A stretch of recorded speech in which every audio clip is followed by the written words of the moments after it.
Glória a Deus. Nós louvamos a Deus pelo talento que Ele deu a André. Quando eu cheguei aqui na igreja, André, na congregação, André era uma criancinha de 8 anos, até uma moça, até uma mocinha de 13 anos, né? Graças a Deus. Irmãos, vamos agora ler o que está escrito em Isaías 53, que é justamente a crucificação de Cristo, 800 anos antes de acontecer. Diz assim a palavra do Senhor: quem creu em nossa pregação, e a quem foi revelado o braço do Senhor, porque foi subindo como renovo perante ele, e como raiz de uma terra seca, não tinha aparência nem formosura. Olhámo-lo, mas nenhuma beleza havia que nos agradasse. Era desprezado e o mais rejeitado entre os homens, homem de dores, e que sabe o que é padecer. E como um de quem os homens escondem o rosto, era desprezado e dele não fizemos caso. Certamente ele tomou sobre si as nossas enfermidades e as nossas dores levou sobre si. E nós o reputávamos por aflito, ferido de Deus e oprimido. Mas ele foi traspassado pelas nossas transgressões e moído pelas nossas iniquidades. O castigo que nos traz a paz estava sobre ele, e pelas suas pisaduras fomos sarados. Todos nós andávamos desgarrados como ovelhas, cada um se desviava pelo caminho, mas o Senhor fez cair sobre ele a iniquidade de nós todos. Ele foi oprimido e humilhado, mas não abriu a boca. Como cordeiro foi levado ao matadouro, e como ovelha muda perante os seus tosquiadores, ele não abriu a sua boca. Por juiz opressor foi arrebatado, e de sua linhagem, quem dela cogitou? Porquanto foi cortado da terra dos viventes, por causa da transgressão do meu povo, foi ele ferido. Designaram-lhe a sepultura como os perversos, mas com o rico esteve na sua morte, posto que nunca fez injustiça, nem dolo algum se achou em sua boca. Todavia ao Senhor agradou moê-lo, fazendo enfermar, quando der ele a sua alma como oferta pelo pecado, verá a sua posteridade e prolongará os seus dias, e a vontade do Senhor prosperará nas suas mãos. Ele verá o fruto do seu penoso trabalho, de sua alma, e ficará satisfeito. O meu servo, o justo, com seu conhecimento, justificará muitos, porque as iniquidades deles levará sobre si. Por isso, eu lhe darei muitos como a sua parte, e com os poderosos repartirá ele o despojo, porquanto derramou a sua alma na morte. Foi contado com os transgressores. Contudo, levou sobre si o pecado de muitos, e pelos transgressores intercedeu. Glória a Deus. Vamos orar. Pai Santo, em nome de Jesus, nós queremos nesse momento, Senhor, te agradecer por esta noite, Senhor Deus. E vamos mais uma vez cultuar o teu santo nome. Vamos agora, Senhor, de uma forma especial também lembrar do sacrifício de Cristo por nós, Senhor. Fazer tudo em memória de mim. Vamos fazer em memória dele, Pai. Lembrando o seu sacrifício, Pai, que jamais será esquecido e jamais poderá ser repetido, Pai. Foi feito uma só vez e tem valor eterno, Senhor Deus. Abençoa-nos a cada um, Senhor Deus, que ninguém saia daqui da mesma forma que entrou, mas transformado e renovado pelo teu poder.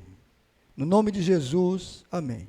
Vamos agora louvar o Senhor com o grupo de louvor.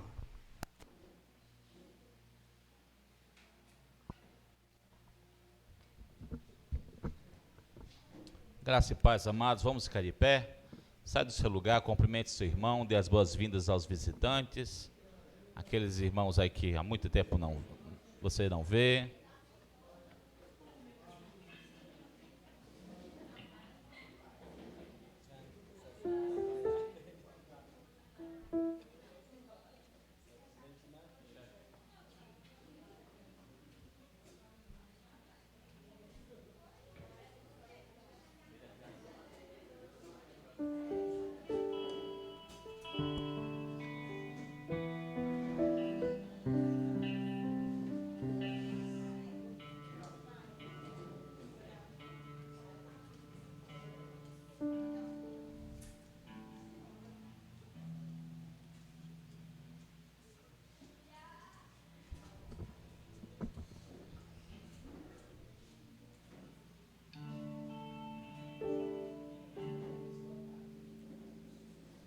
Glória a Deus. Queridos, quando nós nos colocamos aqui para tocar e cantar, né, a gente tenta cantar, né? Minha voz está só o restinho.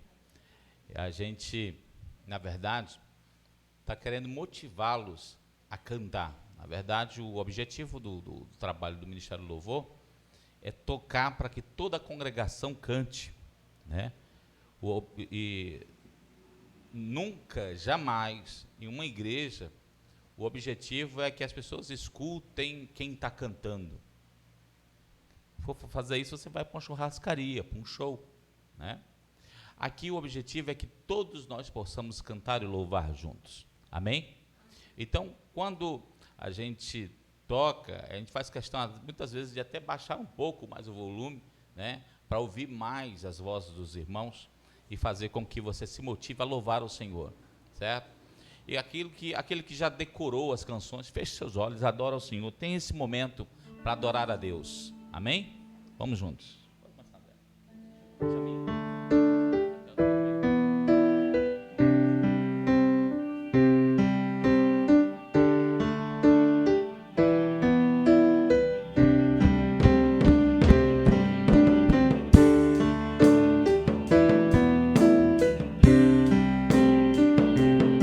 Te adoramos, Senhor, meu Rei.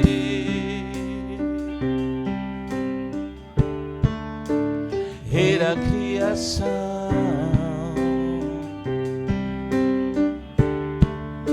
da terra, céu e mar, fez do céu teu palácio.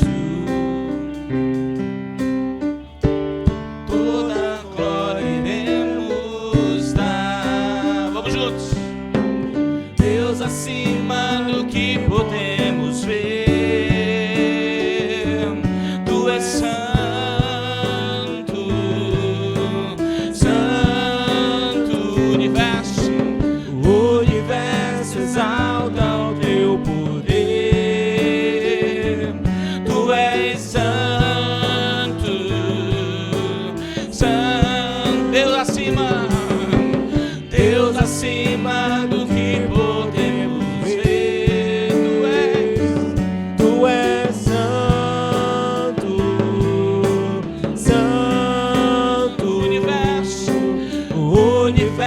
Exalta o Teu poder. Tu és santo, santo, Senhor da terra e do céu, Senhor da terra e do céu.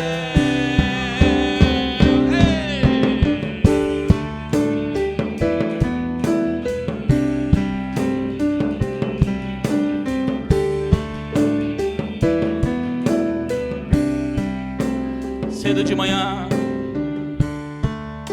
cedo de manhã, Tua luz celebrarei, Tua luz celebrarei. E se a escuridão vier a mim, o Teu nome clamarei. Deus acima do que podemos ver. Tu és santo, santo,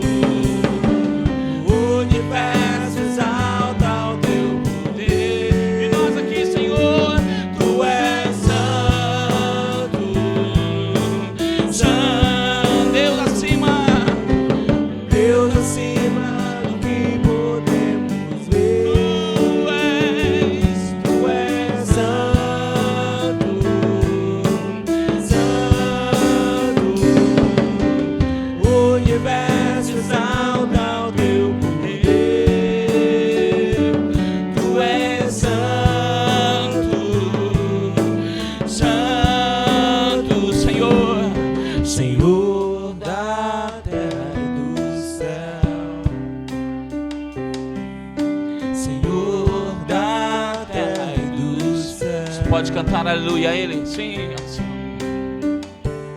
aleluia ao Senhor da terra e do céu. Aleluia ao Senhor da terra e do céu.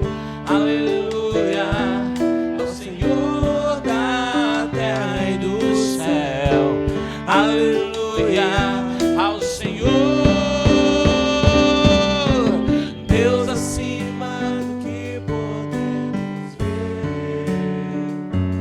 Tu és santo,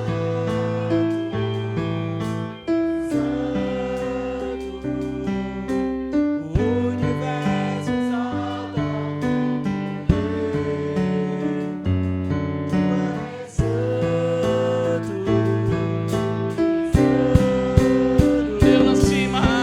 Deus acima do que podemos ver. Tu és santo, santo. O universo exalta o teu poder. Tu és santo, santo, Senhor da terra e do céu. Senhor da terra e do céu. Senhor da terra, Senhor da terra e do céu. Senhor da minha vida, Senhor da terra e do céu.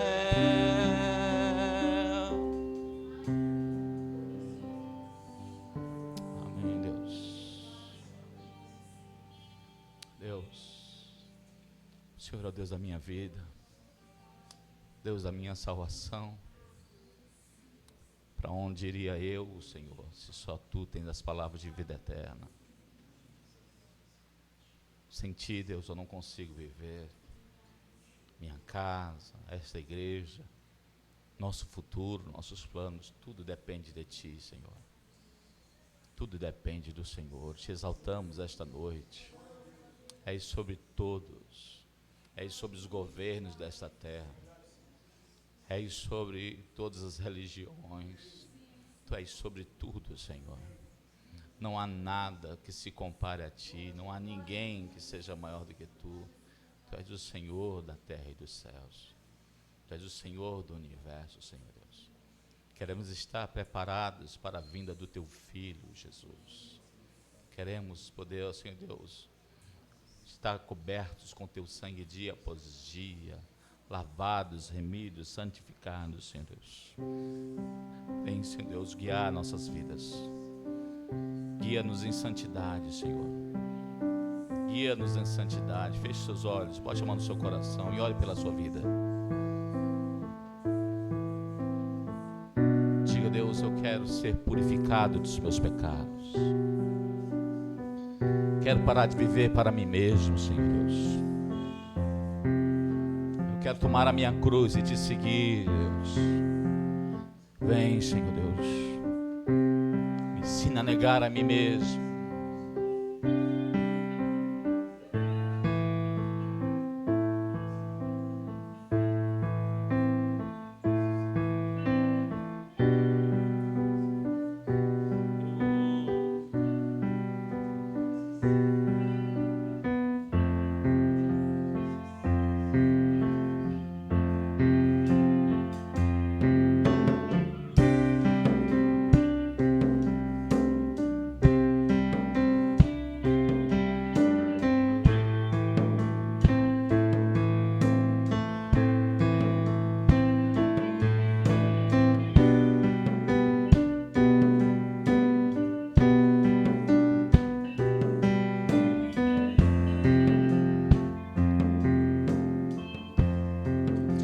Estou preparado com os olhos pro alto, com meus pés sobre a rocha e as mãos no arado.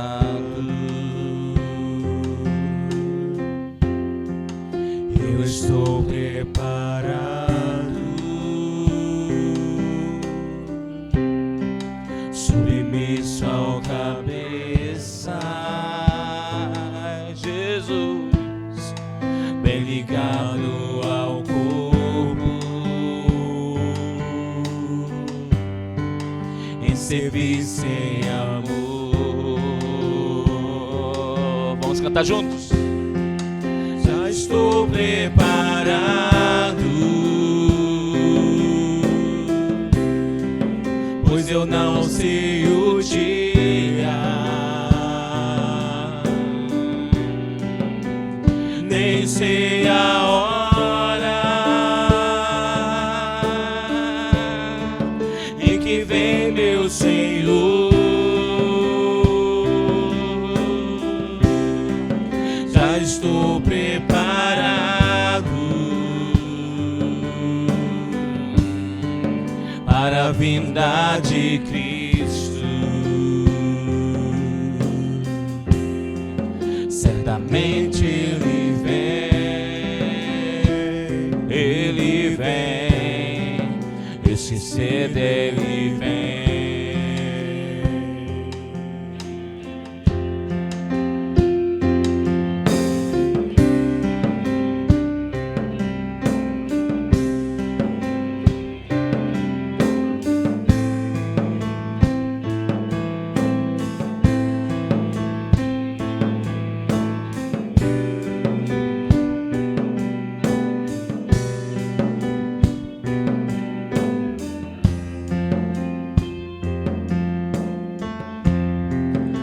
Estou preparado, Não amando o mundo, não amando o mundo,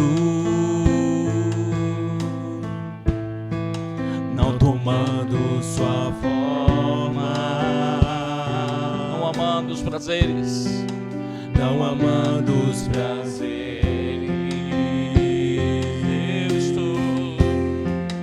Eu estou preparado,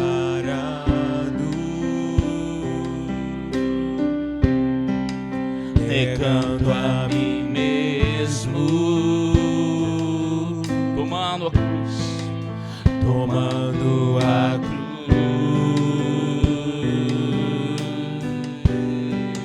seguindo a Jesus.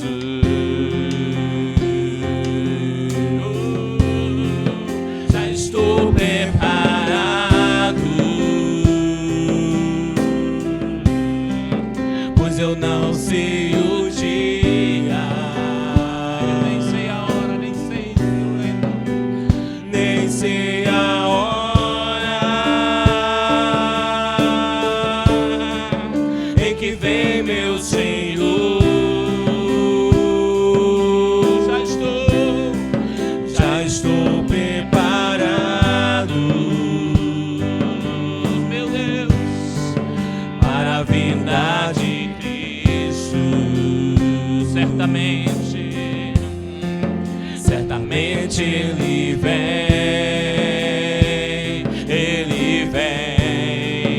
eis que cedo Ele vem. Já estou preparado, pois eu não sei o dia, nem sei a hora, nem sei a hora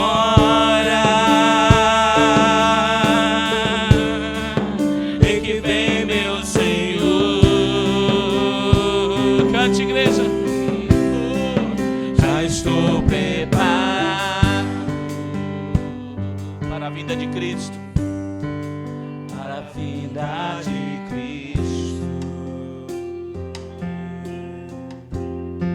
Certamente Ele vem, sim, Ele vem, esquecer dele vem. cante mais uma vez. Já estou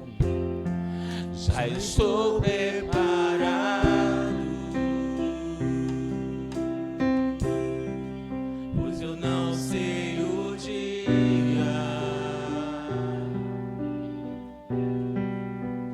nem sei a hora em que vem meu Senhor. Já estou preparado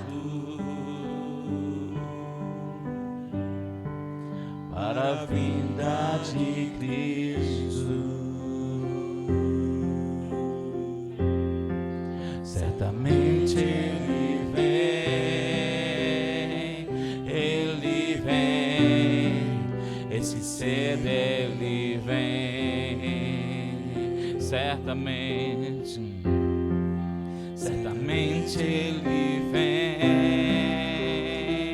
Ele vem, esse cedo Ele vem, aleluia, certamente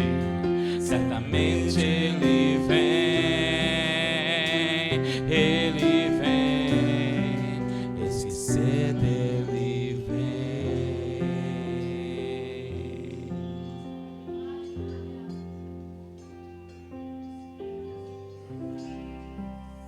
Glória a Deus.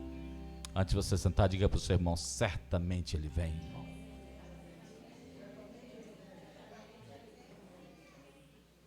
Pode sentar, querido.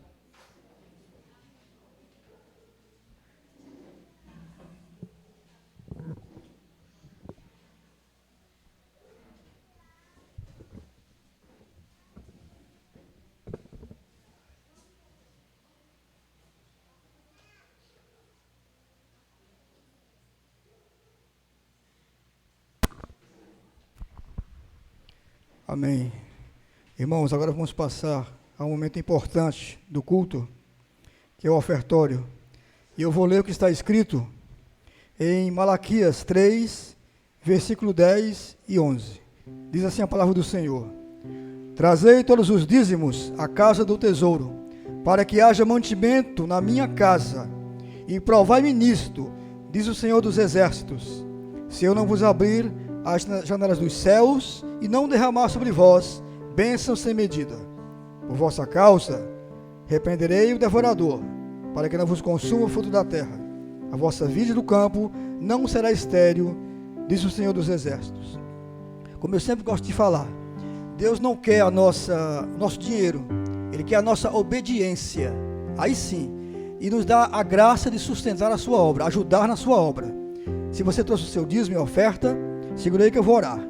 Pai santo e misericordioso, nós queremos mais uma vez, Senhor, dizer: santo é o Senhor, glorificado seja o teu nome, Senhor, por esta palavra que tu deste ao teu servo, Pai, o profeta, para mostrar ao teu povo, Senhor Deus, que tu exiges de nós a obediência, Pai, que tu nos quer obedientes, nos dá a graça de ajudar na tua obra, Senhor. Eu te dou graça, Senhor Deus, porque essa congregação, Pai, é pequena, mas é fiel ao Senhor, e o Senhor possa estar abençoando, Pai, cada vez mais, para que possamos estar ajudando na tua obra, Senhor Deus, e obedecendo ao teu mandamento. Em nome santo de Jesus, amém.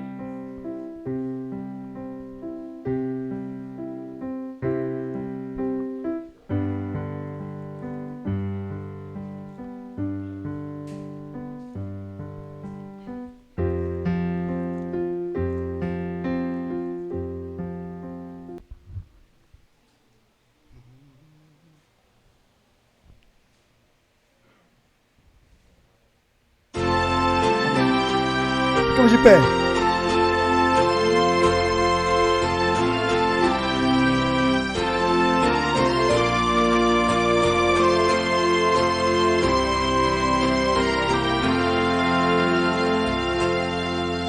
Por meus delitos expirou Jesus a vida e luz. Do meu pecado me livrou na ensanguentada cruz. Faze-me forte em confessar a Ti, Jesus Senhor.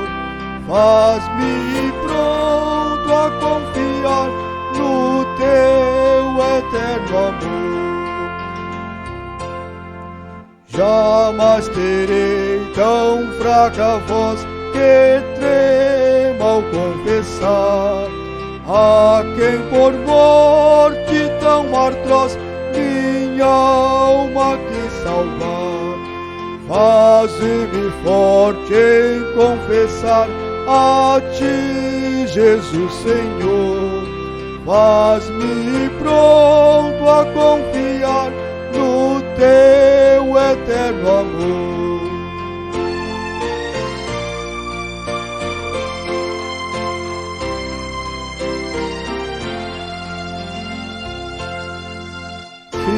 meu desejo a te cantar, tão grande Salvador, que quando lá do céu chegar, louvá-lo em melhor.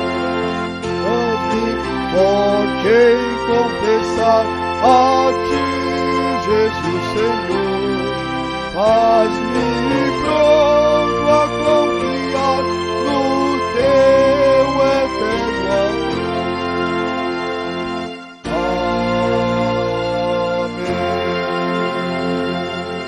Amém. Amém. Agora eu quero convidar o reverendo João Pierre Varela, pastor da primeira igreja presbiteriana de Bom Jesus no Piauí. E faz 50 anos que é meu irmão. Parece comigo? Parece não, não? Deus fazendo um pouquinho mais alongado. Ele vai agora trazer a mensagem do Senhor. Vamos orar pelo pastor. Pai Santo e Misericordioso, nesse momento, Senhor, Deus importante deste culto, Senhor, que a mensagem do Senhor para a tua igreja, Senhor. Usa o teu servo, Pai, para que ele possa ser usado como instrumento, Pai, do teu poder, da tua palavra, Senhor Deus. Esconda o teu servo por trás da cruz, Senhor, para que ele venha, Pai, ser tomado pelo teu Espírito Santo e a tua igreja possa entender o teu recado, Senhor. No santo nome de Jesus, amém. Amém. Amém.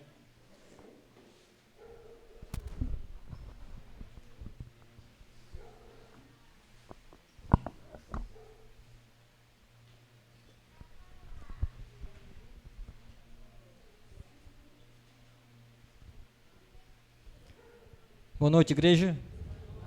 Eu saúdo a todos com a graça e a paz daquele que reina para todo sempre, o Senhor Jesus Cristo. A voz hoje também não está boa, desde ontem que eu estou ficando rouco, mas o Senhor vai nos dar graça para que nós possamos edificar a sua igreja com a sua santa palavra. E, como meu irmão falou, né, eu sou pastor da primeira igreja presbiteriana lá de Bom Jesus, primeira e única, né, só tem uma, mas colocaram o nome de primeira igreja, então é porque talvez logo logo teremos outra igreja lá, para poder ela ser a primeira e ter a segunda, né. Eu sou esposo da Denise e pai da Ilana ali. Hoje ela está quietinha, tem dia que ela não fica tão calma no culto. E me sinto muito honrado em ter sido convidado para ser o mensageiro da palavra de Deus nessa noite, nessa congregação. E também me sinto com responsabilidade muito grande em meus ombros por estar ensinando nessa noite a igreja do Senhor, aquilo que o Senhor tem como mais precioso, a igreja que Ele comprou com seu próprio sangue. Mas vamos pregar hoje a palavra de Deus em Atos capítulo 16, e vamos fazer Atos capítulo 16, e vamos fazer a leitura do verso 16 até o verso de número 34. Atos dos Apóstolos, capítulo de número 16, a partir do versículo 16 até o versículo 34. Atos dos Apóstolos, capítulo 16, do versículo 16 ao 34. Acompanhe mais uma vez com bastante reverência, mesmo assentados, por se tratar da palavra de Deus que vai ser lida. E a palavra do Senhor, mais uma vez, de forma inerrante, nos diz assim: aconteceu que indo nós para o lugar de oração, Atos 16, do 16 ao 34, nos saiu ao encontro uma jovem possessa de espírito adivinhador, a qual, adivinhando, dava grande lucro aos seus senhores. Seguindo a Paulo e a nós, clamava, dizendo: estes homens são servos do Deus Altíssimo e vos anuncia o caminho da salvação. Isto se repetia por muitos dias. Então Paulo, já indignado, voltando-se, disse ao Espírito: em nome de Jesus Cristo eu te mando, retira-te dela. E ele, na mesma hora, saiu. Vendo os seus senhores que se lhe desfizera a esperança do lucro, agarrando em Paulo e Silas, o arrastaram para a praça, à presença das autoridades. E levando aos pretores, disseram: estes homens, sendo judeus, perturbam a nossa cidade, propagam costumes que não podemos receber nem praticar, porque somos romanos. Levantou-se a multidão unida contra eles, e os pretores, rasgando-lhe as vestes, mandaram açoitá-los com varas. E depois de derem muitos açoites, o lançaram no cárcere, ordenando ao carcereiro que os guardasse com toda a segurança. Este, recebendo tal ordem, levou ao cárcere interior e lhe prendeu aos pés no tronco. Por volta da meia-noite, Paulo e Silas oravam e cantavam louvores a Deus, e os demais companheiros de prisão escutavam. De repente sobreveio o tamanho terremoto que sacudiu os alicerces da prisão. Abriram-se todas as portas e soltaram as cadeias de todos. O carcereiro despertou do sono e, vendo abertas as portas do cárcere, puxando a espada, ia suicidar-se, supondo que os presos tivessem fugido. Mas Paulo bradou em alta voz: não te faças nenhum mal, que todos aqui estamos. Então o carcereiro, tendo pedido uma luz, entrou precipitadamente e trêmulo prostrou-se diante de Paulo e Silas. Depois, trazendo-os para fora, disse: Senhores, que devo fazer para que seja salvo? Respondeu-lhe: crê no Senhor Jesus e serás salvo tu e tua casa. E lhe pregaram a palavra de Deus e a todos da sua casa. Naquela mesma hora da noite, cuidando deles, lavou-lhe os vergões dos açoites, e a seguir foi ele batizado, e todos os seus. Então, levando-os para a sua própria casa, lhe pôs a mesa, e com todos os seus manifestava grande alegria por terem crido em Deus. Amém. Vamos orar mais uma vez. Senhor Deus, nós te damos graça pela tua poderosa palavra. Essa palavra, Deus, que nós já lemos mais de uma vez nessa noite, e podemos ouvir a tua voz através dos textos que foram lidos. E agora, Santo Deus, ouviremos a tua palavra de forma pregada. Que o Senhor Deus, ó Pai, possa transformar as nossas vidas através do Evangelho da Nova Aliança. Que o Senhor Deus possa nos confrontar com a tua palavra. Que o Senhor Deus possa preparar o coração da tua igreja, Pai, para receber a santa semente. Que nessa noite, Santo Deus, nós não venhamos a endurecer os nossos corações, mas nossos corações sejam quebrantados diante da tua voz. E que essa noite, ó Deus, seja uma noite de arrependimento para todos nós. Tantos para os crentes que aqui estão, como se porventura algum ímpio que ainda não tem uma aliança contigo, esteja ouvindo também, possa se arrepender. Que todos nós, Santo Deus, possamos nos voltar para Ti. Que nós possamos, ó Deus, atender a Tua voz.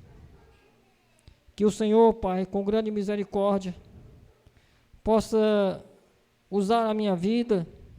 Que o Senhor Deus possa me usar como instrumento em Tuas mãos, esse pecador miserável que ocupa esse púlpito, indigno de estar aqui, mas chamado pela Tua graça para pregar a Tua palavra. Que o Senhor Deus, ó Pai, possa nos dar nessa noite ouvidos para ouvir. Que o Senhor Deus possa nos dar ouvidos para ouvir a Tua voz. Que o Senhor Deus conceda aos homens, às mulheres, aos jovens, adolescentes e às nossas crianças. E eu rogo em especial pelas nossas crianças, ó Deus, porque nós sabemos que elas têm dificuldade em ficarem paradas, em ficarem atentas, mas sabemos que a Tua palavra ela é poderosa para alcançá-las.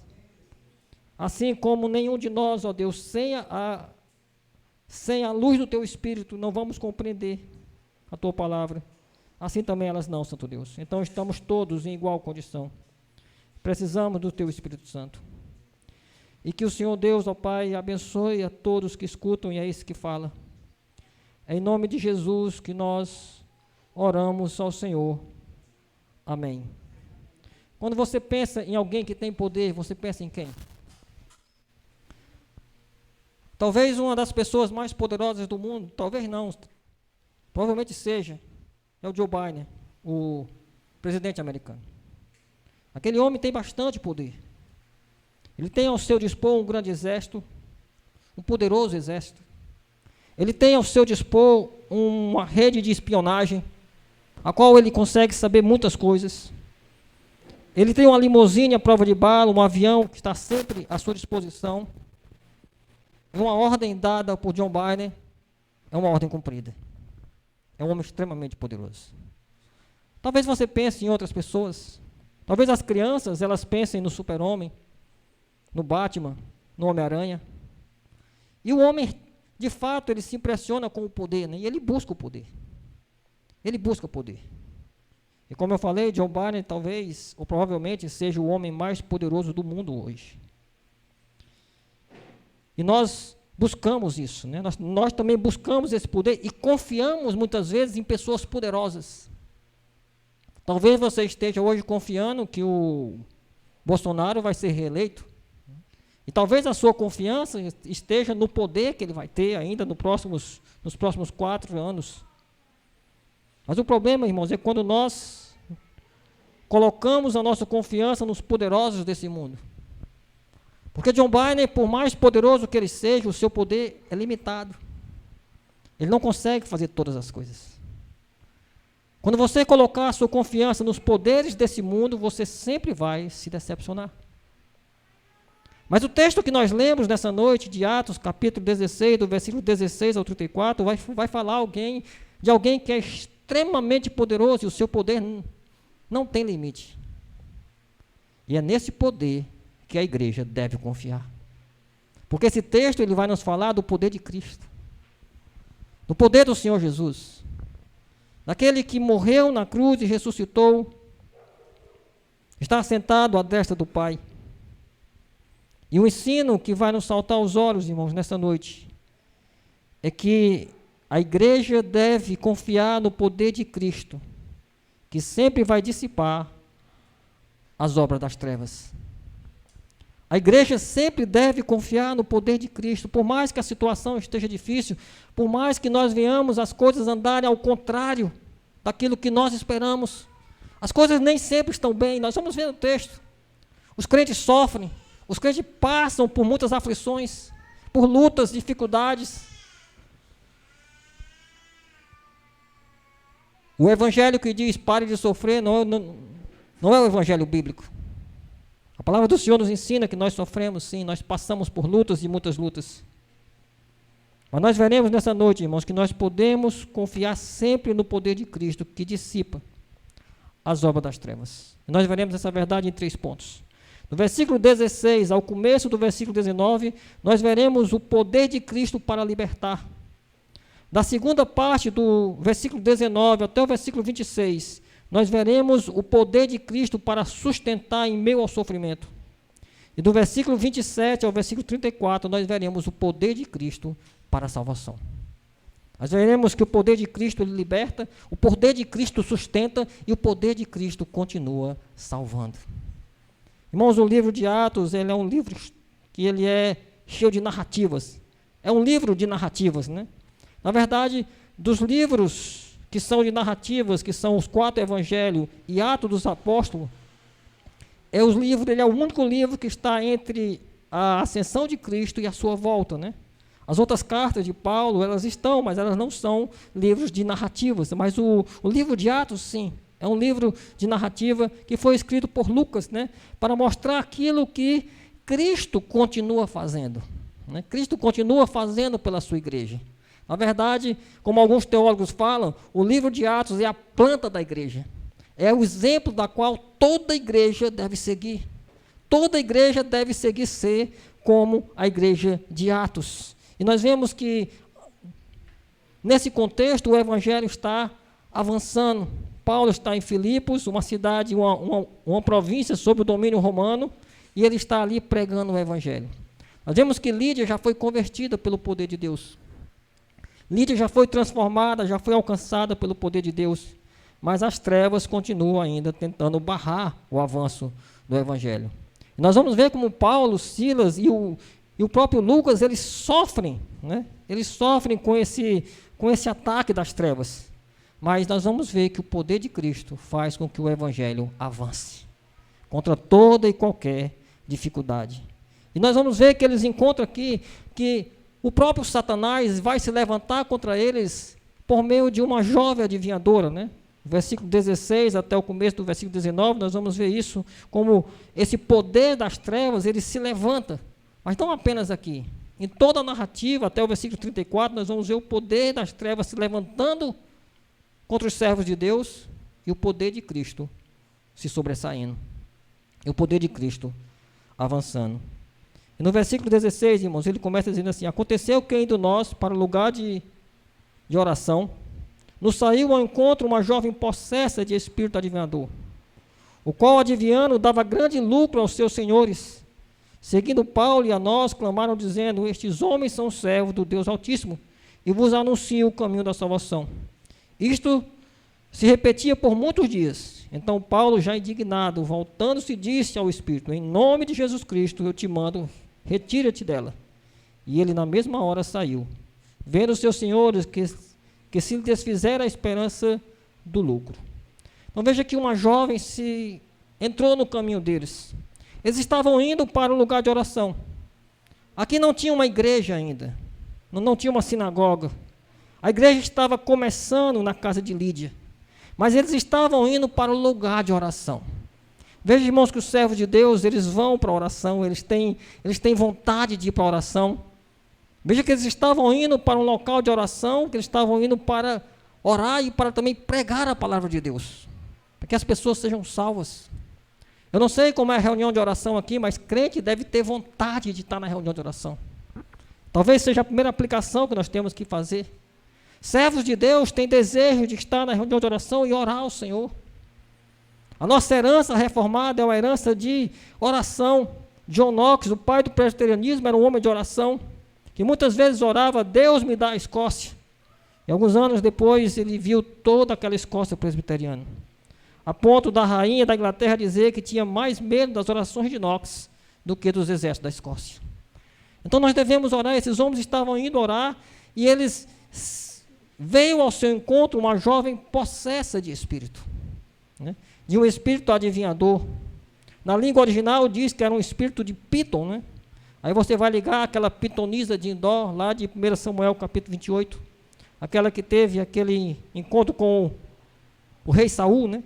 Então essas pessoas elas eram adivinhadoras, elas adivinhavam de alguma forma pelo poder das trevas. E essa jovem se colocou ao encontro desses homens. Era alguém que era serva, cativada, presa por Satanás. Havia ali um espírito nela, a qual de alguma forma conseguia adivinhar algumas coisas. Talvez você tenha vindo aí antes de ser crente, você gostava lá do seu horóscopo. Talvez você já tenha ido em alguma cartomante. Alguém que diz que consegue ler a mão e saber o futuro. Talvez você tenha vindo de alguma dessas ramificações. Então é exatamente isso que acontecia. Essa moça, ela adivinhava e ela era uma grande fonte de lucro. Dava lucro aos seus senhores. Aqueles homens viviam ganhando dinheiro através dessa jovem que era aprisionada a um espírito das trevas. Veja que nós estamos nesse contexto ainda no período apostólico. Essas coisas aconteciam. Hoje também nós vemos muito por aí pessoas tentando adivinhar o futuro, até mesmo em pseudos igrejas, né? Onde pessoas possessas começam a aparecer, mas na maioria das vezes é charlatanismo, tentando enganar as pessoas. Talvez fosse o caso aqui. Talvez ela não adivinhasse nada, mas as pessoas acreditavam nisso, isso gerava muito lucro. E aí, seguindo Paulo e a nós, ela clamava dizendo, o versículo 17 diz: estes homens são servos do Deus Altíssimo e vos anunciam o caminho da salvação. Veja que ela diz algo que parece verdade, né? Ela diz algo que parece uma verdade. Esses homens são servos do Deus Altíssimo e anunciam o caminho da salvação. Nós vemos, irmãos, que toda a história que os evangelhos nos trazem, muitos homens possessos se aproximaram de Cristo e diziam, né? Eis aí o Filho de Deus, Jesus, o Filho de Deus, o que nós temos contigo? Veja que Jesus nunca deixou que aqueles homens falassem. Ele sempre mandou que eles se calassem, né? Que eles não falassem mais nada. E aqui nós vemos que essa pitonisa, ela se aproxima e também ela fala algo que parece verdade. Se você lembrar lá no Éden, quando a serpente se aproximou dos nossos pais, ele também falou uma meia verdade, né? Ele também falou uma meia-verdade, dizendo que eles não morreriam se eles não comessem, se eles comessem daquela árvore da vida. De fato, fisicamente, eles não morreram de forma imediata. Eles morreram espiritualmente, mataram toda a raça humana, mas ele disse, certamente vocês não vão morrer. Ou seja, a serpente sempre vem com esse tom de verdade, mas tentando enganar. É muito esperta, é muito rápida. Depois ele vai aprimorando mais, quando ele chega lá no deserto, ele chega diante de Cristo, ele usa a palavra de Deus, mas com a interpretação errada. E Cristo responde a ele com a interpretação correta da palavra de Deus. Usa a palavra de Deus para arrebatar, para fazer aquele arrebate, rebater as suas falsas interpretações da palavra de Deus. E aqui nós vemos de novo, irmão, Satanás se aproximar dos servos do Senhor e tentar trazer algo que parece verdade, mas não é. E aí a tradução nos traz uma certa dificuldade, porque ele diz, estes homens são servos do Deus Altíssimo e vos anunciam o caminho da salvação. Só que no texto grego não tem esse artigo definido, o que está lá é, esses homens anunciam um caminho da salvação. E é isso que ela fala. É como se tivessem vários caminhos. É como se tivesse vários caminhos, ou todos os caminhos levassem à salvação. Que é o que Satanás tem feito hoje. Todos os caminhos levam a Deus. Todos os caminhos levam à salvação. O que ela anuncia é uma meia-verdade. Esses homens são servos do Deus Altíssimo e vos anunciam um caminho da salvação, como nós também estamos anunciando. Como você diz hoje, talvez muitas pessoas digam, a Igreja Católica é um caminho de salvação. Talvez se você for na Igreja Universal, na Igreja da Graça, na Igreja Mundial, você vai encontrar o caminho da salvação, mesmo que estejam pregando um falso evangelho. E não há muita diferença, irmãos, entre essa pitonisa com essas pseudo-igrejas, que pregam um falso evangelho, tentando enganar as pessoas para obter lucro. Exatamente isso que eles fazem. Criam todo o meio de mecanismo para enganar as pessoas, para obter lucros, para trazer dinheiro para a igreja, para que as pessoas possam ganhar através daquilo.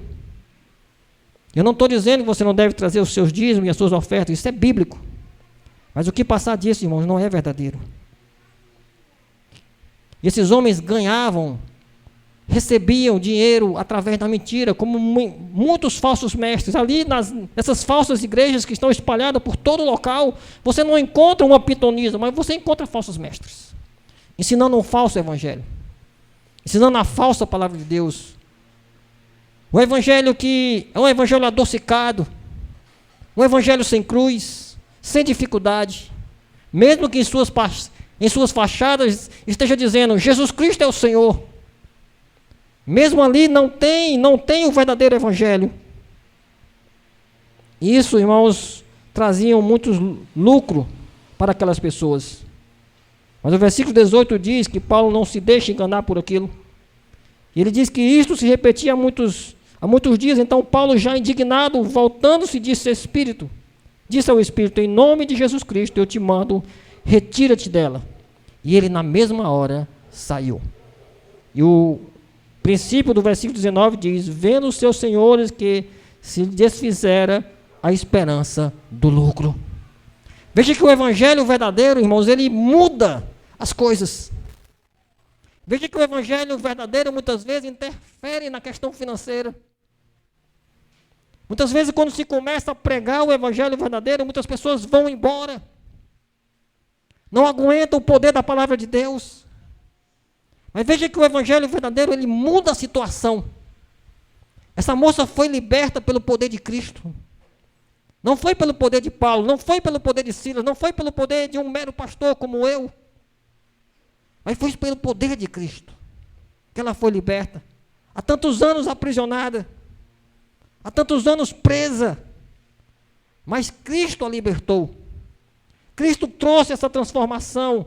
Cristo trouxe essa transformação de vida, quando o nome do Senhor Jesus Cristo foi ordenado que o espírito imundo se retirasse dela. Mas trouxe prejuízo para os seus senhores.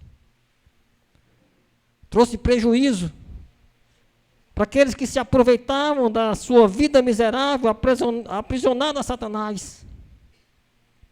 Mas o Evangelho, irmãos, ele é transformador. O Evangelho, ele é confrontador. E não há como o Evangelho não chegar em determinado lugar e não haver mudança. Nós podemos imaginar um missionário chegando em uma cidade lá do interior, onde há muita idolatria, e de repente começar a pregar o Evangelho, as pessoas começarem a se converter, e aqueles que fazem imagem não tem mais para quem vender. Isso aconteceu em Efésios, quando Paulo começou a pregar. A cidade de Éfeso era uma cidade a qual adorava a imagem da deusa Diana.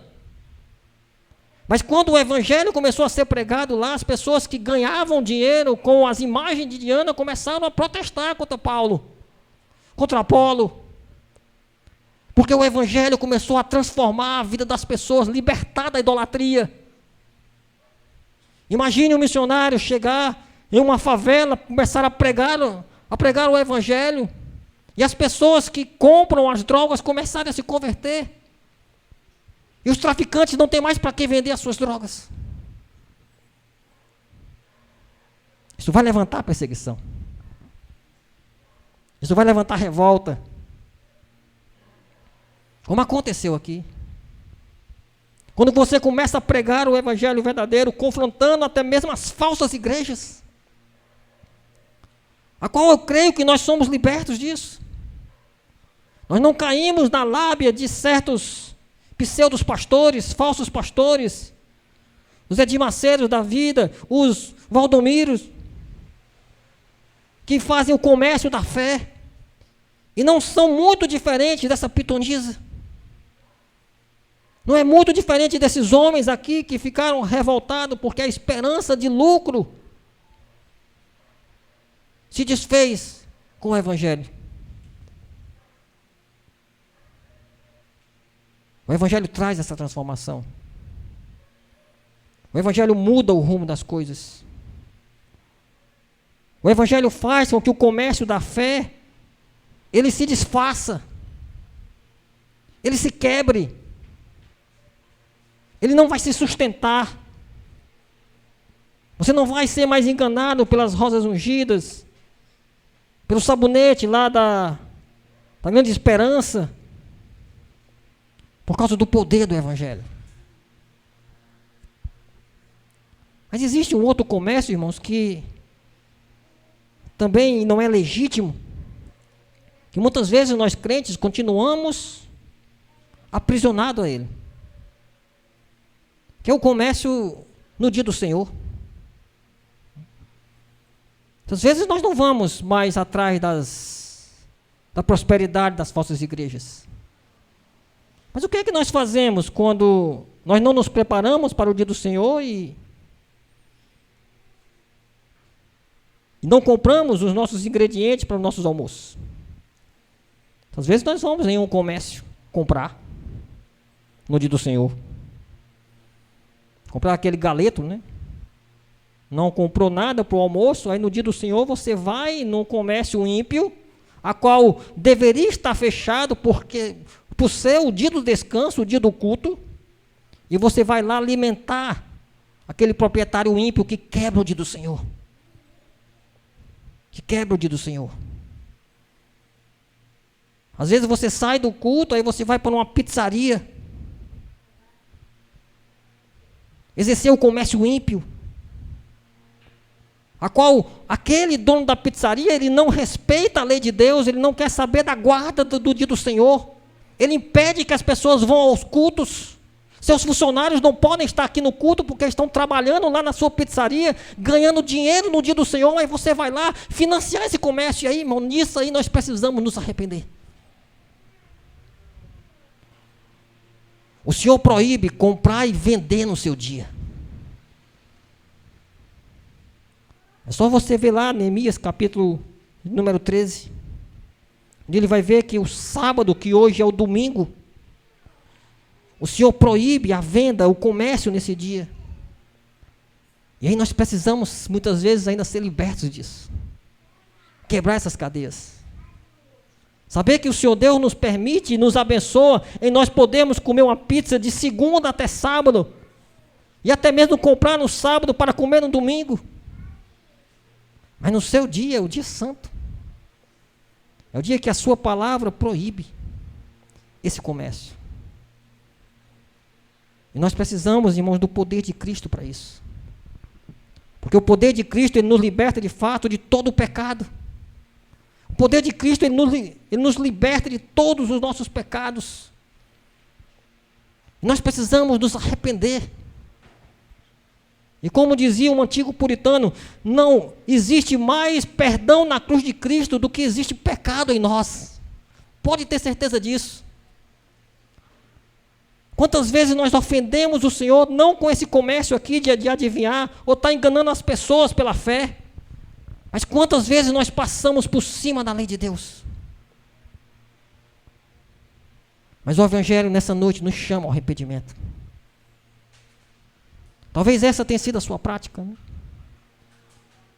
Talvez você tenha praticado isso, você tenha andado nesses caminhos, mas eu digo para você, meu irmão, essa noite a palavra de Deus te exorta para que você se arrependa. E pode ter certeza que Cristo já pagou por esse seu pecado. Ele que cumpriu toda a lei de forma perfeita. Mas o poder de Cristo, irmãos, ele liberta e ele destrói todas as obras das trevas. Assim como ele libertou essa moça. E só o poder do Evangelho pode quebrar as correntes. Talvez você conheça alguém que esteja aprisionado aos seus pecados, ao catolicismo romano, ao espiritismo, às falsas religiões. E talvez você, há algum tempo, você ora por essas pessoas. Você tem levado o Evangelho para elas. E continue.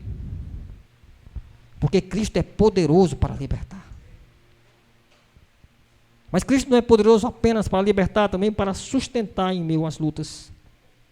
Segunda parte do versículo 19, a palavra do Senhor nos diz assim: agarrando em Paulo e Silas, os arrastaram para a praça, à presença das autoridades. E os levando aos pretores, disseram: estes homens, sendo judeus, perturbam a nossa cidade. Propagam costumes que não podemos receber, nem praticar, porque somos romanos.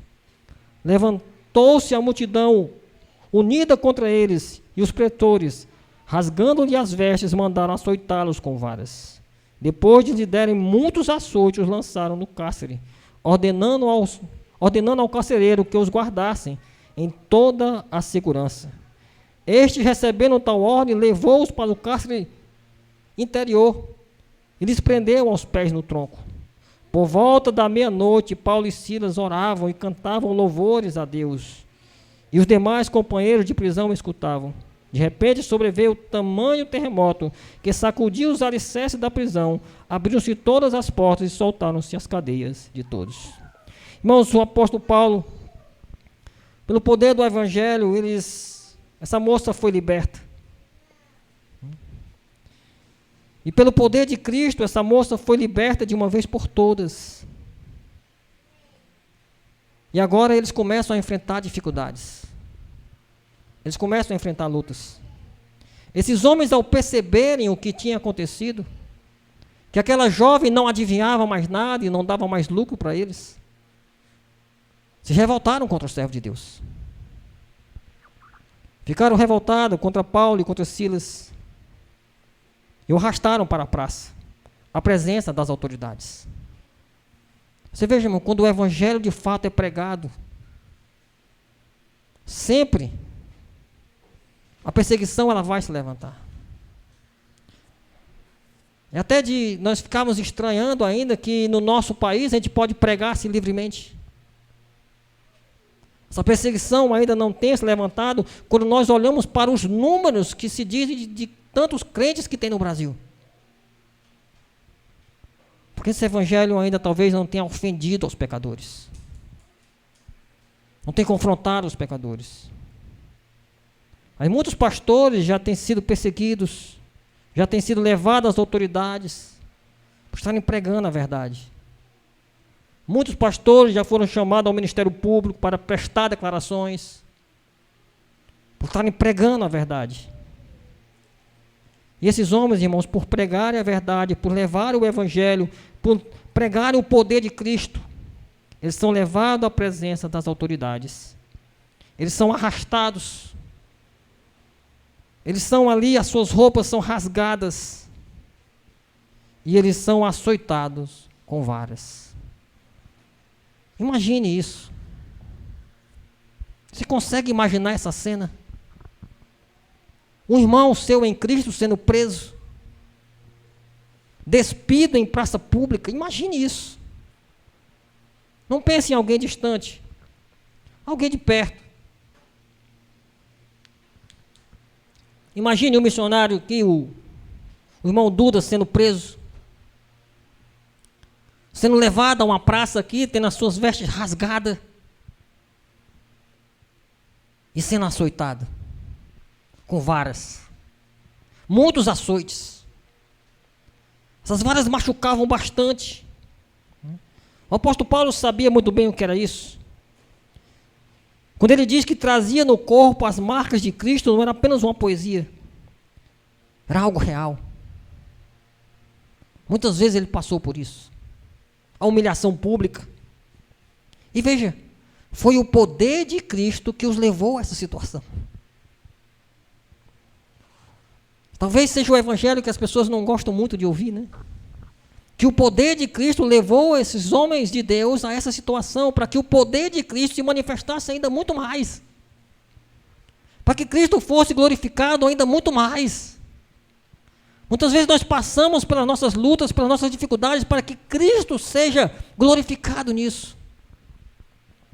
É interessante, irmãos, que tanto Paulo como Pedro, eu fiz 2 séries lá de sermões, na carta a Efésios e as 2 cartas de Pedro, principalmente a primeira carta de Pedro, a qual ele escreve para animar a igreja no meio do sofrimento. Nunca você vê Pedro dizendo, o sofrimento vai passar, confie. Nunca você vê ele dizer isso. Ele nunca traz esse engano, pare de sofrer. O sofrimento vai passar. Não, o que ele tenta animar a igreja é falando do que Deus já fez por eles em Cristo. E que, na verdade, eles devem exultar por estarem passando por tantas provações ou sofrimento. Devem sentir alegria por aquilo, porque aquilo está glorificando a Deus em suas lutas. Então, o evangelho verdadeiro, ele não engana, ele traz a verdade. E você vê aqui 2 homens que, por causa do evangelho, eles são levados ao sofrimento pelo poder de Cristo. Eles são arrastados, eles são despidos, eles são açoitados, eles levam bastantes açoites. E além disso, eles são levados para o cárcere, a qual o homem recebe ordem para prendê-los, e ele leva os 2 para os cárceres inferiores. Alguns comentaristas vão dizer que esses cárceres ficavam lá na profundeza dessas prisões. Era o local mais frio, e os dejetos dos outros presos caíam sobre eles. E eles prendem os 2 pelos pés a um tronco, com os pés presos aos troncos, a qual eles eram submetidos a mais sofrimento. Porque enquanto mais eles tentavam se soltar, mais essas algemas prendia, apertava e feria cada vez mais. Mas nós vemos, irmãos, que o poder de Cristo consola nessas horas. Eles tinham todos os motivos para murmurar, para reclamar. Por muito menos, talvez você já tenha reclamado da vida. Por muito menos, talvez você que me escuta nessa noite já tenha murmurado. Talvez por uma simples falta de emprego, por um problema em casa, por uma enfermidade. Por muito menos do que isso, nós murmuramos contra Deus. Mas diz que Paulo e Silas oravam e cantavam louvores a Deus. Era isso que eles faziam. Eles cantavam ao Senhor. Isso não vem deles, meus irmãos. Isso vem do Espírito de Deus. Era o poder de Cristo agindo através do Espírito Santo. O Espírito Santo, ele é o Consolador.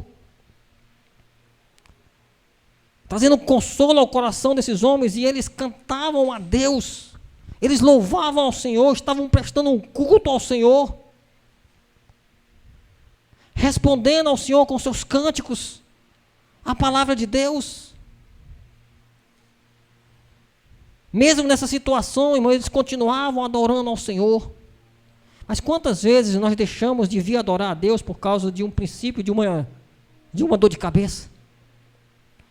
Quantas vezes por causa de uma dor na unha nós preferimos ficar em casa do que vir ao culto?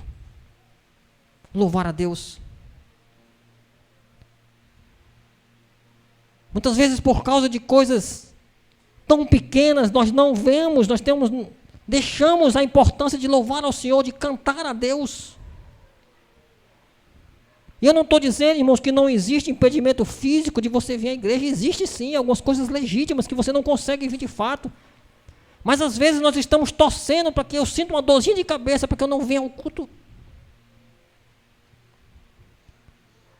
Para que o meu joelho doa, nem que seja um pouquinho, para eu dizer, olha, eu não vou hoje não, porque o meu joelho está doendo.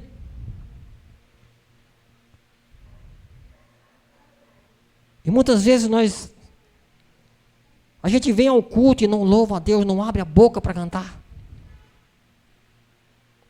E às vezes usa várias desculpas, como dizendo, não, mas eu não conheço a letra. Irmãos, isso não é desculpa. Veja, esses homens estão cantando a Deus. Estão louvando ao Senhor com esses cânticos, mesmo numa situação difícil, porque é muito fácil você cantar no chuveiro. É muito fácil você cantar quando tudo vai bem. Mas não é essa a realidade. Eles estão amarrados pelos pés depois de ter sido açoitados brutalmente num cárcere inferior. Eles estão louvando a Deus. E muitas vezes você vem à igreja, a qual esse louvor é uma resposta da igreja, a palavra do Senhor, e você não abre a sua boca. Você não canta ao Senhor. Mas aqui nós vemos, irmãos, o poder de Cristo para consolar em qualquer e toda situação. Eu não conheço a vida dos irmãos, eu não sei o que vocês têm passado. Deus não vai me revelar nada sobre isso, pode ficar tranquilo. Mas talvez você esteja enfrentando alguma luta. Talvez você veio aqui enfrentando dificuldades. Talvez você venha com seu coração apertado. Lutas, irmãos, surgem de todos os lados. Problemas surgem. Talvez até o pecado tenha solapado a sua vida. Talvez você esteja engoldado nas suas teias. E talvez porque você é crente, você tenha sofrido por isso. Mas não importa a luta que você esteja passando, irmãos, o Senhor pode consolar o seu coração. O poder de Cristo é suficiente para lhe consolar, mesmo que o problema não passe. Mesmo que a luta continue, ela vai continuar enquanto nós estivermos vivos. Até o dia de nós partirmos dessa vida e formos nos encontrar com o nosso Senhor, ou que Ele retorne. Estaremos sujeitos à luta, mas a palavra do Senhor, ela nos garante nessa noite que há consolo em Cristo.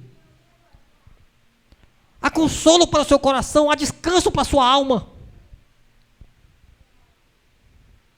E por isso nós devemos cantar ao Senhor. Nós devemos louvar a Deus em qualquer que seja a nossa luta, qualquer que seja a situação. Nós devemos glorificar ao Senhor. Versículo 26 diz, de repente sobreveio o tamanho terremoto que sacudiu os alicerces da prisão, abriram-se todas as portas e soltaram-se as cadeias de todos. Aí talvez você pense, pastor, aqui sim foi poder de Deus. O poder de Deus está na narrativa toda. São esses homens estarem com seus corações alegres, na situação a qual eles estavam passando. Isso é poder de Cristo em suas vidas, a qual nós sabemos que o Cristo é o Cristo que nós servimos hoje, é o Cristo que nós adoramos, é o Cristo que fala através da sua palavra nessa noite. E nós podemos de fato, irmãos, confiar no poder de Cristo. Ele consegue destruir todas as obras das trevas. Mas Cristo não apenas liberta, Ele não apenas consola. Em meio ao sofrimento, em meio às lutas, Cristo continua salvando com seu poder. Versículo 27. A palavra do Senhor diz assim, volte os seus olhos para lá. O carcereiro despertou do sono e, vendo abertas as portas do cárcere, puxando a espada, ia suicidar-se, supondo que os presos tivessem fugido. Mas Paulo bradou em alta voz: não te faças nenhum mal, que todos aqui estamos. Então, o carcereiro, tendo pedido uma luz, entrou precipitadamente e, trêmulo, prostrou-se diante de Paulo e Silas. Depois, trazendo-os para fora, disse: senhores, que devo fazer para que seja salvo? Responderam-lhe: crê no Senhor Jesus e serás salvo tu e tua casa. E lhe pregaram a palavra de Deus e a todos da sua casa. Naquela mesma hora da noite, cuidando deles, lavou-lhe os vergões dos açoites. A seguir foi ele batizado e todos os seus. Então, levando-os para a sua própria casa, lhe pôs à mesa, e com todos os seus manifestava grande alegria por terem crido em Deus. Irmãos, esse carcereiro, ele era um soldado romano. Ele tinha muitas responsabilidades. Depois dessa manifestação visível do poder de Deus, esse homem, ele desmaia. Ele não está mais acordado. Ele estava ali dormindo. E então ele acordou e viu as portas abertas. Ele pensou: os prisioneiros fugiram. Irmãos, e qualquer pessoa, de forma normal, que estava ali sabendo que poderiam ser executados ou açoitados novamente, as cadeias estando soltas, a porta aberta, teria fugido. Eu teria fugido. Teria sido uma chance assim, que não, talvez não, eles não tivessem outras. Então ele, na sua visão, os homens tinham fugido, Paulo e Silas tinham saído dali. E ele seria o culpado por isso. Provavelmente ele seria preso, a sua família também seria presa. Ele veria sua esposa e filhos serem mortos. E depois ele seria morto depois de muita tortura. Então ele pensou: é melhor eu dar logo cabo da minha vida. Eu vou cometer o suicídio. É muito melhor que eu morra logo do que ver todo esse horror. Mas de repente algo muda de novo. Ele escuta Paulo bradando em alta voz: não te faças nenhum mal, que todos aqui estamos. Isso era um crente, irmãos, socorrendo alguém que queria se suicidar. E esse é o remédio para o espírito suicida, para o desejo daquele que quer cometer suicídio. É o evangelho da salvação. Nada contra essas campanhas que existem aí. Não sei se é outubro ou se é setembro, que fala não ao suicídio, né? Nada contra isso. Mas a única coisa que pode salvar alguém da vontade de tirar a própria vida é o evangelho. É o poder de Cristo. E foi exatamente isso que Paulo fez. Paulo cuidou da vida de alguém que estava prestes a se matar. Esse é o nosso trabalho, é a nossa obrigação. Levar esperança para aquele que não tem mais esperança, porque esse homem não tinha esperança mais.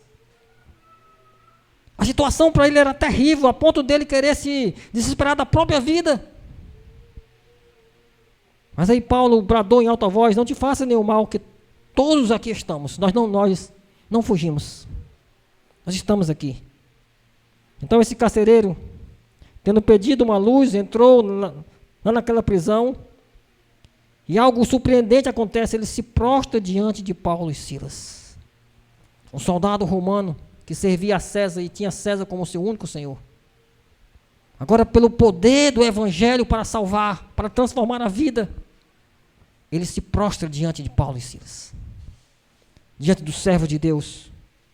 Diante daqueles que pregam o evangelho. Talvez ele estava assustado e dizendo: mas por que não fugiram? Que poder é esse que vocês têm? Que César não tem, que eu não tenho, mas parece que vocês têm. E aí, irmãos, ele faz a pergunta das perguntas. A pergunta que deve estar sempre em nossos corações. E principalmente se algum de vocês aqui não é crente ainda, e quando eu falo crente, não é membro de igreja, não.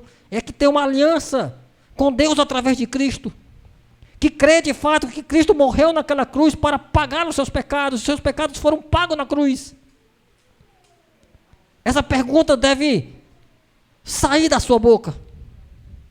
Porque o carcereiro pergunta, versículo de número 30, depois trazê-los para fora, disse, senhores, que devo fazer para que seja salvo? O que eu posso fazer para ser salvo? Lógico que nós sabemos nada. Você não pode fazer nada para ser salvo. Você não pode fazer nada para ser salvo. A salvação é algo que nós não podemos conquistar. A salvação é algo que nós não conseguimos impressionar a Deus com nossas obras. O apóstolo Paulo, escrevendo aos Efésios, capítulo 2, ele vai dizer que não vem das obras para que o homem não se glorifique. É um dom de Deus. É pela graça sois salvos. Provavelmente foi isso que o apóstolo Paulo disse a esse homem: você não pode fazer nada para ser salvo. Isso às vezes é assustador para o homem caído, para o homem carnal. Mas como eu não posso fazer nada? Eu preciso fazer alguma coisa para ser salvo.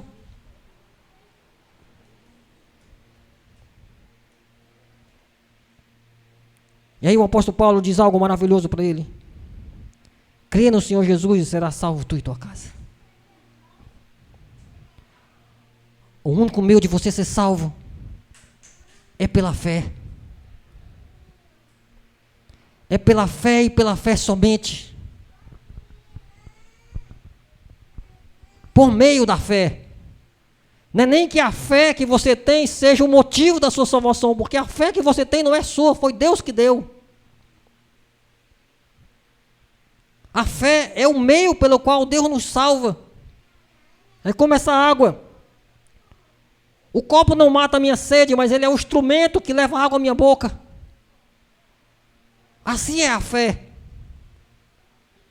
É pela fé que nós somos justificados. É pela justificação, somente pela fé que nós podemos ser salvos. É por isso que a única coisa que você pode fazer para ser salvo é crer. E nada mais. É pela fé que nós somos justificados na cruz de Cristo, quando Ele assume o nosso lugar. E eis aí a grande maneira, a única maneira de você ser salvo é os seus pecados estando em Cristo. É assim que você é salvo. E aí preste atenção no que eu vou lhe dizer. Ou os seus pecados estão em Cristo e você está salvo, ou seus pecados estão em você e você está condenado. E você precisa crer para que seus pecados sejam lançados sobre Cristo e Ele tenha pagado o preço naquela cruz. O que posso fazer para ser salvo? Crer em Cristo. Não há outro caminho. É por isso que no texto original está lá: esses homens anunciam um caminho da salvação, mas não existem outros. O único caminho é Cristo. É algo difícil do incrédulo aceitar, né? Que ele não pode fazer nada. O homem é orgulhoso, ele quer fazer. Ele quer agir. Mas o apóstolo Paulo diz: crê no Senhor Jesus, será salvo tu e a tua casa. E lhe pregaram a palavra de Deus e a todos da sua casa. É pelo Evangelho. Ele viu o que aconteceu. Ele viu a manifestação de um poder visível, mas sem a pregação, irmãos, não há salvação. É a pregação do Evangelho que transforma as vidas. Não há como alguém ser salvo sem ouvir o Evangelho, sem ouvir a pregação.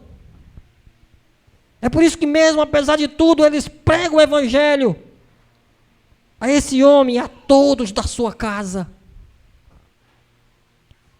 para que ele possa ser transformado, salvo pelo poder de Cristo, porque o poder de Cristo é o Evangelho.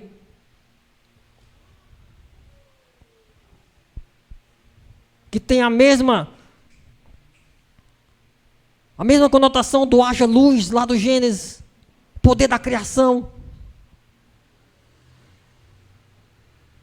É o Evangelho de Cristo. É a palavra pregada que traz luz àqueles que estão na cegueira. E a pregação do Evangelho traz luz à vida desse homem. Naquela mesma noite, cuidando deles, lavou-lhe os vergões dos açoites. Veja, irmão, a transformação do Evangelho.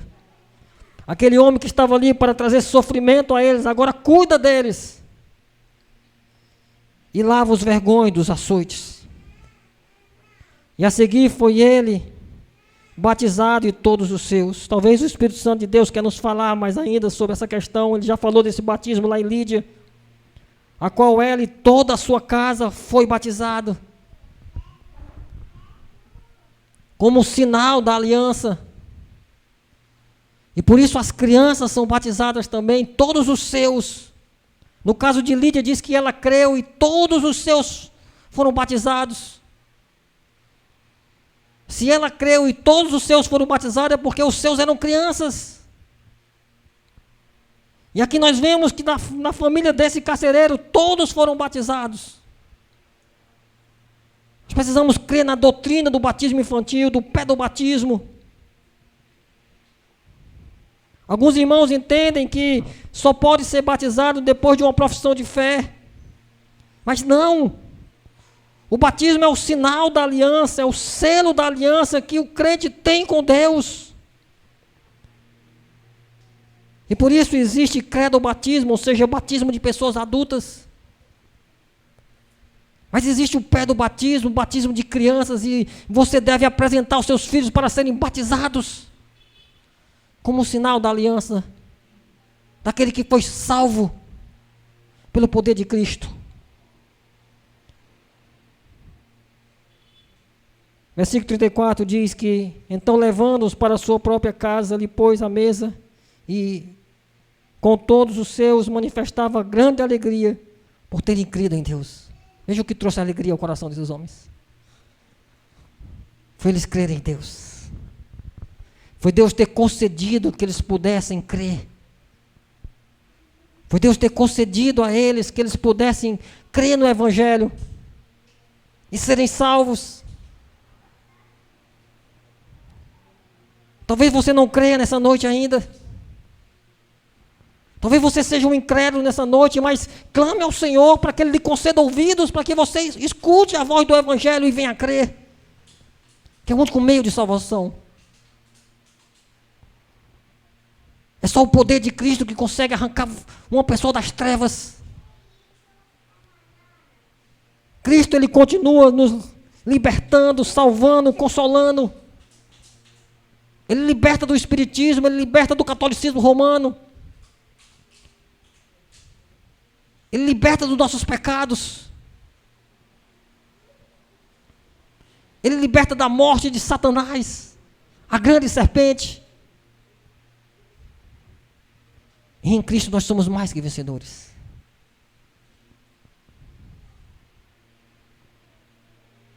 O poder de John Bunyan, ele vai passar.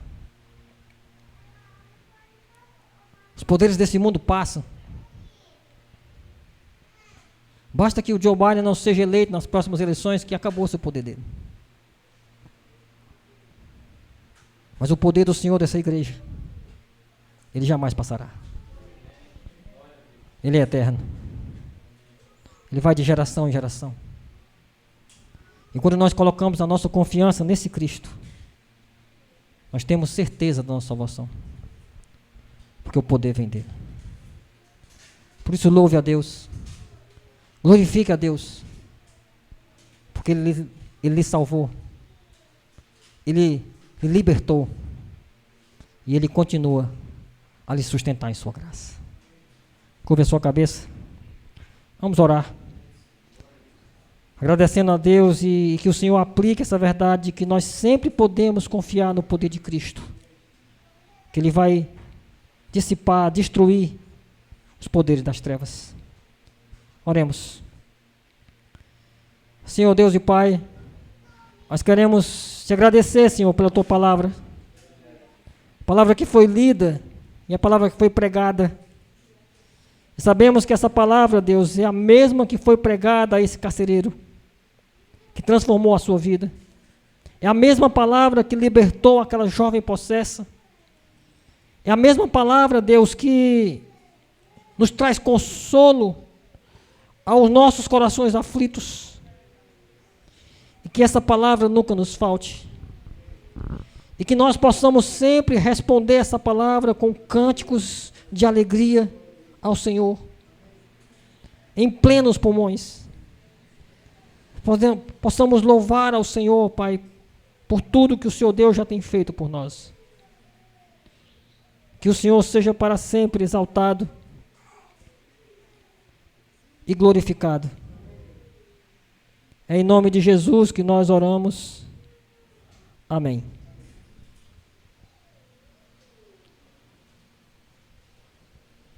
Vamos passar para a ceia do Senhor.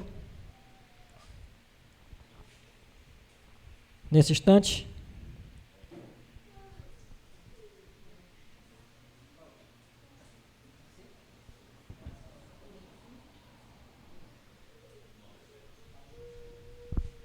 Vamos passar para mais um elemento da ceia do Senhor, irmãos. Eu queria que abrisse a sua Bíblia em 1 Coríntios, capítulo 11.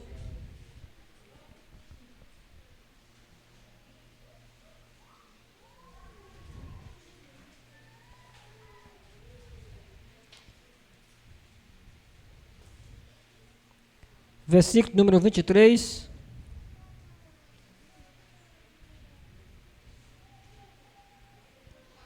A palavra do Senhor nos diz assim, mais uma vez, porque recebi do Senhor, 1 Coríntios 11, 23, porque eu recebi do Senhor o que também vos entreguei, que o Senhor Jesus, na noite em que foi traído, tomou um pão, e tendo dado graças, o partiu e disse, isto é meu corpo, que é dado por vós, fazei isto em memória de mim.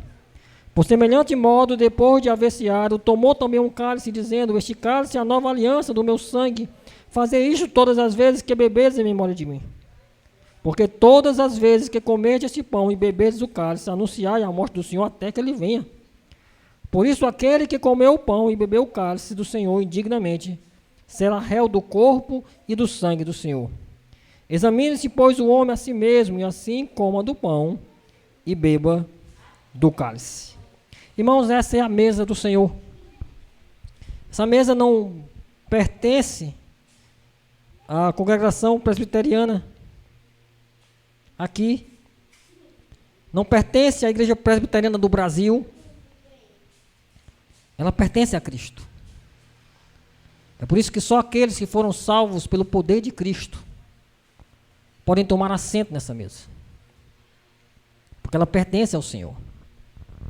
E veja que o apóstolo Paulo, quando ele dá essas instruções, ele diz algo a qual ele fala que o homem deve se examinar a si mesmo. E comer do pão e beber do cálice. Veja que não é uma opção. Muitos crentes pegam esse texto e acham que tem a opção de não participar. Não, o apóstolo Paulo está dizendo que eu devo me examinar primeiro, e aí talvez se eu tiver um pecado, eu não vou participar. Não é isso que ele está dizendo. Ele está dizendo que a pessoa deve se examinar. E aí ele dá uma ordem.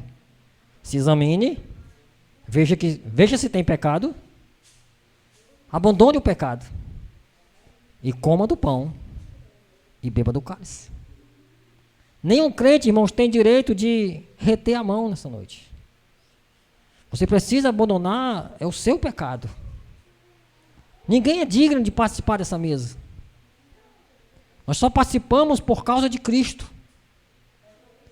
Ele conquistou o direito de você se assentar nessa mesa. Ele abriu esse novo caminho pelo seu sangue. Ele nos purifica para isso. E por isso nós devemos, irmãos, participar da mesa do Senhor. Se você ainda não está apto a isso, você deve procurar se batizar, fazer profissão de fé. Porque é uma promessa do próprio Cristo que um dia nós vamos participar com Ele no reino do seu Pai. Isso é uma promessa que você deve crer, porque é uma promessa da Bíblia. Ela vai acontecer. Hoje nós temos a presença espiritual de Cristo, mas um dia nós vamos nos assentar com a presença física dele. Se você nunca participa da mesa, o que você vai dizer para ele? Você deve buscar o sinal e o selo da aliança. Então, se você é membro de qualquer igreja evangélica, genuinamente evangélica, essa bênção é para você. E você deve participar conosco. Porque, como eu disse, não pertence à igreja presbiteriana do Brasil. Ela pertence a Cristo. É a mesa da igreja de Cristo. Você tem aqui a refeição mais cara do mundo. Não há dinheiro e não há poder desse mundo que dê direito a alguém de se assentar nessa mesa. A não ser a cruz de Cristo. É o único meio de você se assentar aqui. Eu queria chamar o meu irmão para que ele possa nos auxiliar distribuindo os elementos.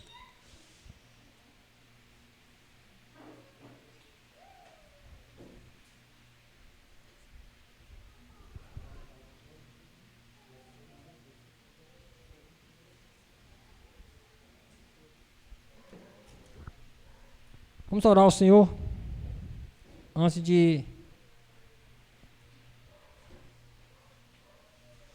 de distribuirmos os elementos.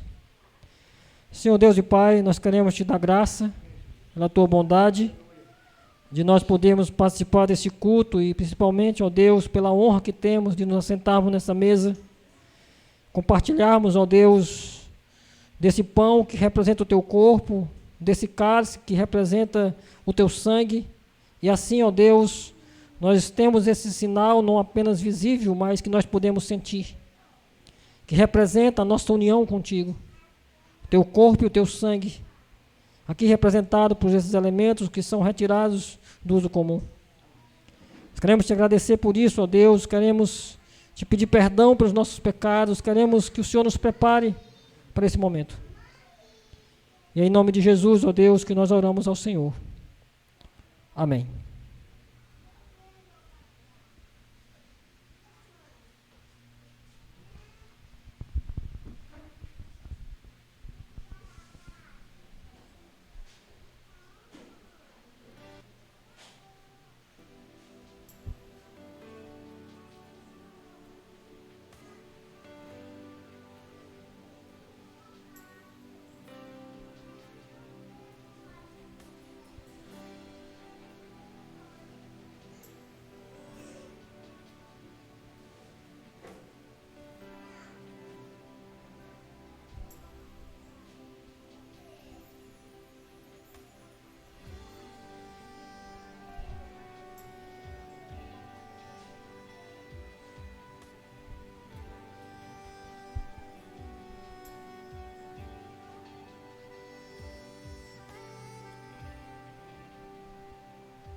Meus irmãos, na noite que o Senhor Jesus ele foi traído, depois de haver ceado, ele partiu o pão, deu aos seus discípulos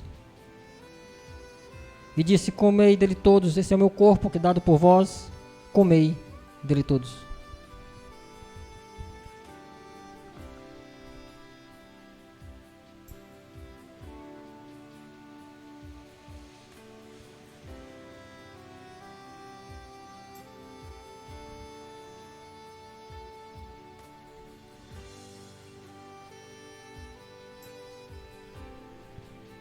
De modo semelhante,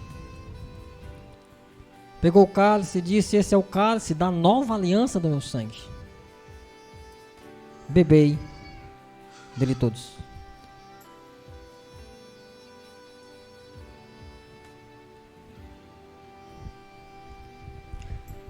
Senhor Deus,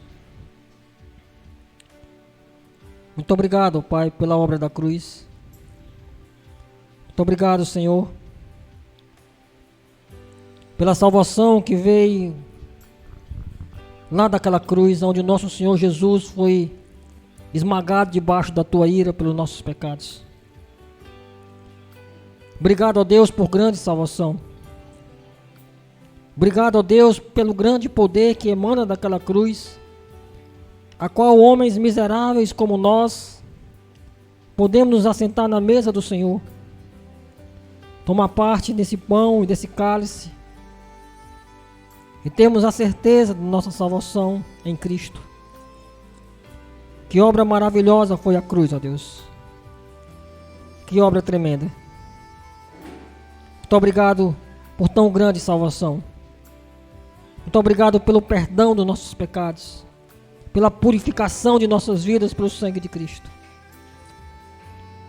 Em nome de Jesus que nós oramos agradecidos. Amém.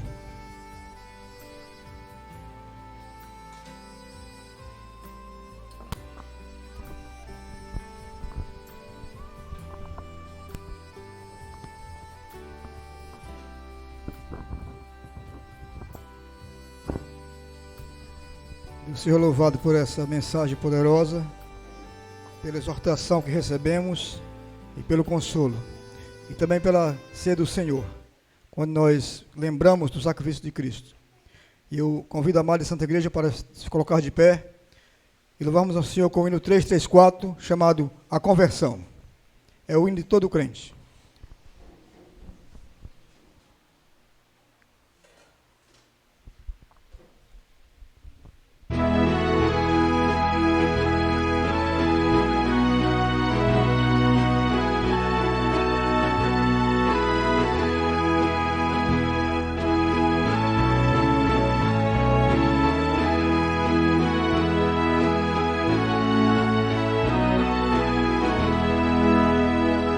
Em cegueira eu andei e perdido vaguei, longe, longe do meu Salvador. Mas da glória desceu, o seu sangue verteu e salvou este pobre pecador. Foi na cruz que um dia eu vi meu pecado castigado em Jesus. Foi ali pela fé que meus olhos abri e agora me alegro em sua luz. Já ouvia falar desta graça sem par que do céu trouxe Cristo Jesus, mas eu surdo me fiz, converter-me não quis ao Senhor que por mim morreu na cruz. Foi na cruz que um dia eu vi meu pecado castigado em Jesus. Foi ali pela fé que meus olhos abri e agora me alegro em sua luz. Mas um dia senti meu pecado e vi sobre mim o castigo da lei. Apressado eu fugi, em Jesus me escondi e abrigo seguro nele achei. Foi na cruz que um dia eu vi meu pecado castigado em Jesus. Foi ali pela fé que meus olhos abri e agora me alegro em sua luz.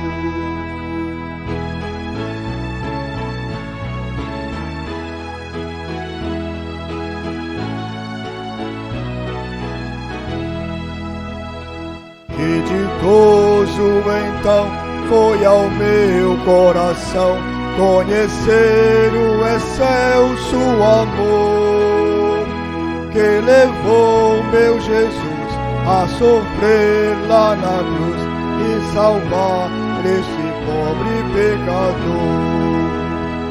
Foi na cruz que um dia eu vi meu pecado castigado em Jesus.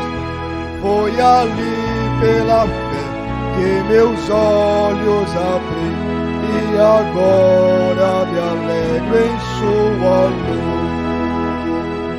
Amém. Podem sentar, irmãos. Vamos dar alguns avisos. Próximo domingo teremos nosso culto de louvor, de adoração, e quarta-feira o nosso culto de oração. Mais algum aviso, Ronaldo?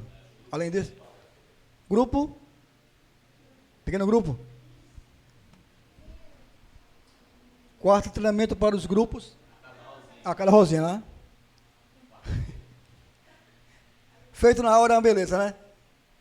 Sem ensaio. Amém?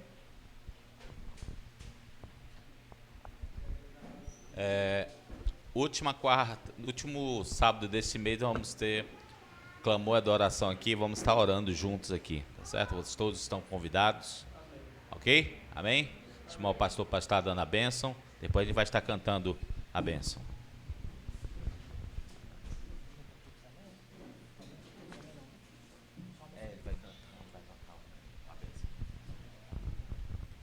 Receber a bênção, irmãos. Que o Senhor te abençoe e te guarde. Que o Senhor sobre ti levante o rosto e tenha misericórdia de ti. Que o Senhor sobre ti levante o rosto e te dê a paz.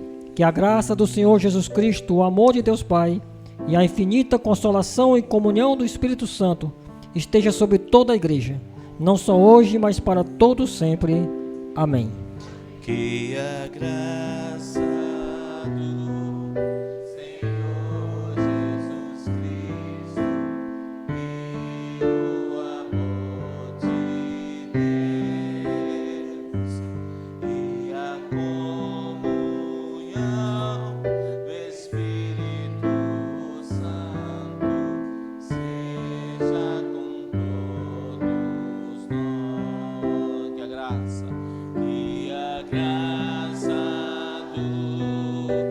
Senhor Jesus Cristo e o amor de Deus e a comunhão do Espírito Santo seja com todos nós. Você pode dizer amém?